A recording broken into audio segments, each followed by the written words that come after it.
رزق پاک ہو، عفت و طعمہ آپ کا لقمہ پاک ہو، عقل حلال اور کسب حلال آپ کا شعار زندگی ہو۔ اور ہمارے مشائخ نے، ہمارے بزرگوں نے اس کا اتنا اہتمام کیا کہ جہاں شک بھی پڑا تو اس کے بھی قریب نہیں گئے۔ حضرت ابو صالح جنگی دوست ایک بہت بڑے بزرگ گزرے ہیں، دجلہ کے کنارے وضو کر رہے تھے، بھوک کی شدت تھی، پانی کے بہاؤ پہ ایک سیب آتے ہوئے دیکھا، جب قریب آیا تو دل میں آرزو پیدا ہوئی، بھوک تو لگی تھی، اسے پکڑا، توڑا اور کھا گئے۔ جب سیب کھا چکے تو دل میں خیال آیا یہ تو میرا تھا ہی نہیں، یہ تو پانی میں بہتا ہوا جا رہا تھا، مالے لکھتا تھا، میرا تو تھا ہی نہیں، تو میں نے کیوں کھا لیا؟ اب پریشانی بن گئی، پیٹ میں اتر چکا ہے۔ اب جدھر سے سیب آیا تھا بہتا ہوا، جس سمت سے، اس سمت سفر شروع کر دیا۔ ایک باغ دیکھا جس کی شاخیں جھکی ہوئی ہیں دریا کے اوپر، اور وہ شاخیں سیب سے بھری ہوئی ہیں۔ سمجھ گئے کہ یہاں سے گرا ہوگا، چونکہ یہ دجلہ جو ہے اس کے کنارے بہت زیادہ باغات واقع ہیں، اس کو ام البساتین بھی کہتے ہیں، باغوں کی ماں، دجلۃ الخیر، ام البساتین۔ تو سمجھ گئے، گمان غالب یہ ہوا کہ یہاں سے سیب گرا ہوگا، تو باغ کے مالک کے پاس پہنچے اور کہا کہ غالب گمان کے مطابق آپ کے باغ سے گرا ہوا سیب پانی میں بہتا ہوا جا رہا تھا، میں نے اٹھایا اور کھا لیا، کیا مجھے معافی مل سکتی ہے؟ بڑے حیران ہوئے کہ پانی میں بہتا ہوا سیب لوگ اٹھا کے کھا لیا کرتے ہیں اور پھر اس کے مالک کو کبھی تلاش نہیں کرتے۔ یہ کون ہے کہ جو اتنا محتاط ہے اور اس کی زندگی ایسے حزم و احتیاط سے گزر رہی؟ یہ تو کوئی گوہر یکتا ہے، یہ کوئی در نایاب ہے۔ دیکھا اور کہا معافی یوں ہی تو نہیں ملے گی۔ تو کہا کہ حضرت بتائیے کیسے ملے گی؟ فرمایا 12 سال تک میرے باغ کی گوڈی کرنی پڑے گی، اس باغ کو پانی دینا پڑے گا۔ کہا اس کے بعد معافی مل جائے گی؟ کہا ایک شرط اور ہوگی، اس کے بعد معافی ہوگی۔ کہا ٹھیک ہے۔ 12 سال باغ کی گوڈی کرتے رہے، خدمت میں لگے رہے۔ 12 سال گزرنے کے بعد ایک دن شیخ عبداللہ صومعی نے، جو باغ کے مالک تھے، کہا ابو صالح سیب توڑ کے لاؤ۔ تو وہ سیب توڑ کے لائے تو وہ کچے تھے۔ کہا تم 12 سال ہو گئے باغ میں کام کرتے ہوئے، تمہیں پتا نہیں سیب کچے کون سے ہوتے اور پکے کون سے؟ کہا حضرت ایک سیب کی سزا کاٹ رہا ہوں، اس دن سے آج تک نظر اٹھا کے بھی نہیں کبھی دیکھا۔ کہا تمہارے 12 سال آج پورے ہو گئے، اب ایک شرط اور ہے، میری بیٹی سے تمہیں نکاح کرنا ہوگا، جو آنکھوں سے نابینا ہے، چل نہیں سکتی، بول بھی نہیں سکتی، سننے سے بھی قاصر ہے۔ کہا اس کے بعد تو معافی ہوگی؟ کہا ہاں۔ کہا میں قبول کرنے کے لیے تیار ہوں۔ اللہ اکبر، نکاح ہو گیا۔ جب حجرہ عروسی میں داخل ہوئے تو واپس اتنی تیزی سے پلٹے کہ سر پہ چوٹ لگی اور خون بہنے لگا۔ باہر شیخ عبداللہ صومعی تھے۔ کہا کہ بیٹے کیا ہوا؟ کہا ایک غلطی کی سزا 12 سال کاٹی، دوسری غلطی ہونے لگی تھی، آپ نے جس نشانی کی لڑکی سے میرا نکاح کیا تھا یہ وہ تو نہیں ہے، یہ تو کوئی اور ہے، یہ تو صحیح الحواس ہے، یہ تو صحیح الاعضاء ہے، یہ تو خوبرو خاتون ہے۔ کہا کہ یہی تمہاری بیوی ہے، لیکن آنکھوں سے نابینی اس طرح ہے کہ اس نے آج تک کسی غیر محرم کو نہیں دیکھا۔ میں نے کہا کہ پاؤں سے چل نہیں سکتی، تو اس کا مطلب یہ ہے کہ آج تک وہاں چل کر نہیں گئی جہاں میرا رب اسے دیکھنا نہیں چاہتا۔ یہ گونگی اس طرح ہے کہ آج تک اس نے غیر محرم سے کلام نہیں کیا۔ یہ بہری اس طرح ہے کہ غیر محرم کی آواز نہیں سنی۔ حضرت شیخ ابو صالح جگی دوست اور حضرت عبداللہ سومعی کی اس بیٹی سے اللہ نے ایک بیٹا عطا کیا جسے دنیا حضرت سیدنا غوث اعظم شیخ عبد القادر جیلانی کہتی ہے۔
حرام اور حلال کی تمیز اٹھ جائے گی، لوگوں کا مطمع نظر، لوگوں کا مقصود کسب، کاروبار کا جو ہے وہ مدعا یہ ہوگا کہ ہم نے رزق اکٹھا کرنا ہے، ہم نے دولت جمع کرنی ہے۔ دولت کو جمع کرنے کی ہوس اور خواہش اور آرزو سے یہ امتیاز اٹھ جائے گا کہ یہ جو ہم کما رہے ہیں یہ حلال کا ہے یا یہ حرام کا ہے۔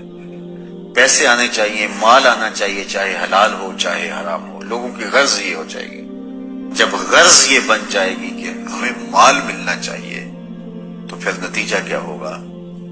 پھر نتیجہ یہی ہوگا کہ برکت اٹھ جائے گی۔ دیکھیے کثرت اور چیز ہوتی ہے، برکت اور چیز ہوتی ہے۔ رزق کی کثرت یہ کوئی چیز نہیں ہے، رزق کی برکت بڑی چیز ہے۔ تو اللہ سے رزق مبارک طلب کیا کرو، اللہ دے، بہت زیادہ دے لیکن برکت والا دے۔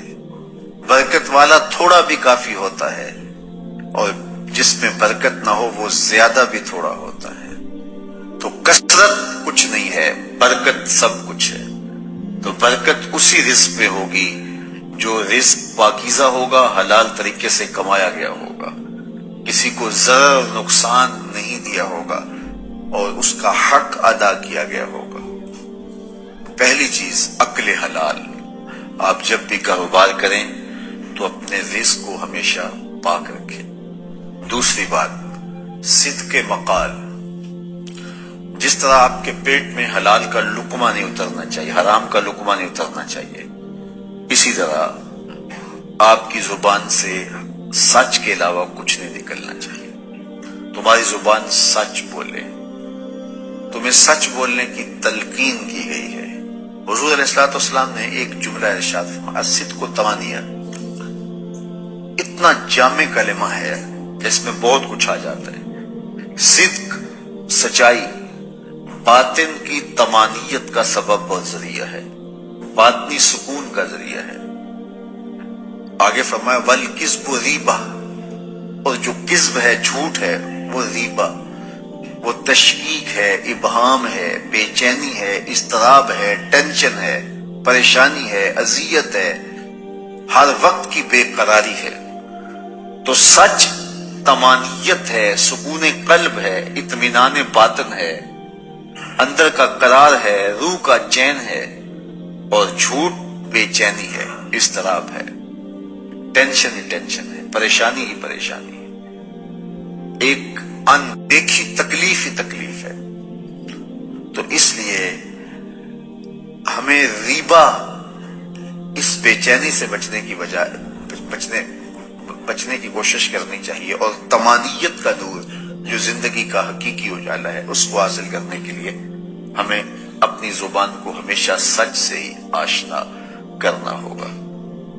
ہمارا رویہ اتنا خوبصورت ہو کہ لوگوں کو یقین ہو کہ یہ بندہ سچ کے علاوہ نہیں بولتا۔ حضور علیہ السلام سے پوچھا گیا کہ مومن بزدل ہو سکتا ہے؟ فرمایا نہیں، مومن بہادر ہوتا ہے، لیکن ہو سکتا ہے اس سے کبھی بزدلی بھی صادر ہو جائے۔ پھر پوچھا گیا کہ مومن بخیل ہو سکتا ہے؟ کہا نہیں، مومن سخی ہوتا ہے، لیکن ہو سکتا ہے کبھی اس سے بخل بھی صادر ہو جائے۔ تیسرا سوال کیا گیا، کیا مومن جھوٹا ہو سکتا ہے؟ فرمایا جھوٹا نہیں ہو سکتا، یہ پکی بات ہے، مومن جھوٹا نہیں ہو سکتا۔ ایک حدیث پاک میں آتا ہے جب کوئی شخص جھوٹ بولتا ہے تو اس کے منہ سے بدبو نکلتی ہے، جس کو عام لوگ تو نہیں سونگھ سکتے لیکن اللہ کے رحمت کے فرشتے سونگھتے ہیں۔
غوث اعظم رضی اللہ تعالیٰ عنہ نے سچ بولا، اور سچ کیا بولا کہ میری آستین کے اندر چند درہم ہے۔ اس کی برکت یہ ہوئی کہ مدتوں سے لوگوں کا مال لوٹنے والے راہزن، ڈاکو، چور، لٹیرے، ان کے سینے میں ایمان کا چراغاں ہو گیا، توبہ کا نور آ گیا۔ یار وہ سچ بولیں تو دوسروں کے سینوں کے اندر چراغ علم روشن ہوتا ہے، نور رحمت آتا ہے، ایمان کا، ہدایت کا نور پیدا ہو جاتا ہے۔ تو جو سچ بول رہا ہے اس کے اپنے سینے میں کتنا نور پیدا ہوتا ہے۔ یہ تو ان کی برکت سے دوسروں کے سینے میں نور پیدا ہوا، ان کے سچ کی برکت سے ایسا نور پھیلا کہ جو اطراف میں کھڑے تھے وہ بھی محروم نہ رہے۔ تو جو خود سچ بولنے والا ہے اس کے اپنے اندر کتنا چراغاں ہوا ہوگا۔ تو جب آپ سچ بولتے ہیں تو آپ کی بات دلوں میں اترتی ہے، آپ کی بات روحوں میں اثر کرتی ہے۔ آپ جانتے ہیں میرے اور آپ کے آقا مولا لوگوں کو تبلیغ بعد میں کرنا شروع کی، صادق اور امین حضور کو پہلے لوگ کہتے تھے۔ جب لوگوں نے صادق اور امین کہہ دیا تو پھر آپ نے لوگوں سے بات کی، اور پھر جب کوہ صفا پہ چڑھ کے کہا اگر میں کہوں کہ پہاڑ کی دوسری جانب سے ایک لشکر آ رہا ہے جو تمہیں کچل دے گا تو مان لو گے؟ تو انہوں نے کیا کہا تھا؟ نظر نہ بھی آیا تو کہیں گے ہم اندھے ہیں تم سچے ہو۔ اتنا یقین ہے، اتنا یقین ہے۔ اللہ اکبر۔ تو صاحب اپنی زندگی میں سچ شامل کیجیے۔